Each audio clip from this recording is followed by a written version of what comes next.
Compared to about 40 or 50 years ago, we've made a lot of advances in our ability to cure patients, children with cancer. Unfortunately, for children specifically with solid tumors who either don't respond appropriately to their upfront therapy or who have relapse of their tumor, we have very few, and in some cases, no good treatment options for them. We feel very strongly that that's not adequate, that that's not enough, and we need to do better.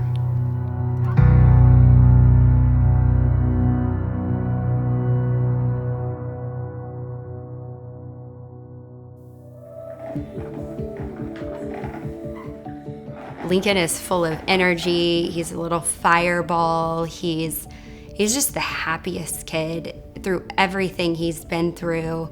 It's almost like none of it ever happened. He was going to daycare, and the teacher had made a comment about him wheezing a little bit when he was going down for naps, and she didn't feel comfortable putting him down that day. And so we had taken him to the pediatric doctor, and I think we were there 5, 6, 7 times within a 10-day period. And we were talking, and he was eating some crackers, and it was then we saw when his mouth was open that there was actually something rather large on the back of his tongue. It was the same color as his tongue. It looked like basically an extension of his tongue, but raised. And the second that she saw that on the back of his throat, and he was like, "You need to go to Children's right now, tonight." And when they first went to image it, the tumor was so big that it blocked his airway and put him into cardiac arrest, cardiopulmonary arrest, stopped breathing. And so he had to emergently be resuscitated. Again, you don't think that something like that could happen to your sweet baby. So the thing about rhabdomyosarcoma is that most of these tumors will respond.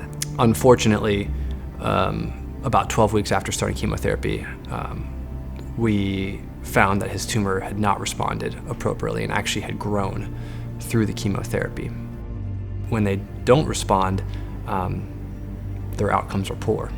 They're unlikely to have any other options, and they're unlikely to survive. At that point, we essentially had no options except to have our surgeons perform surgery to remove that tumor. That was something we were avoiding because the tumor was so big and was growing in an area where it would have a significant impact on his life. So after the surgery, we still treated him with a course of chemotherapy. Fortunately, his tumor hasn't come back, and he's now completed that course. And so he's here despite the odds, and it's incredible. But unfortunately, I have other patients whose cancers come back or don't respond, and they can't be removed. And in those cases, we really have no options.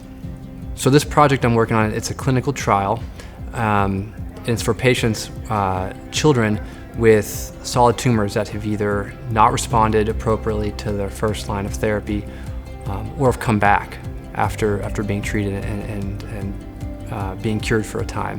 It's taking care of Lincoln and patients like this that really fuel me to do this research, to have these types of clinical trials, to have these opportunities, to be able to offer more to our families and to offer them some hope. Lincoln ringing the bell was the best day ever. It just allowed us to take another breath and reset our thoughts of his potential and his future.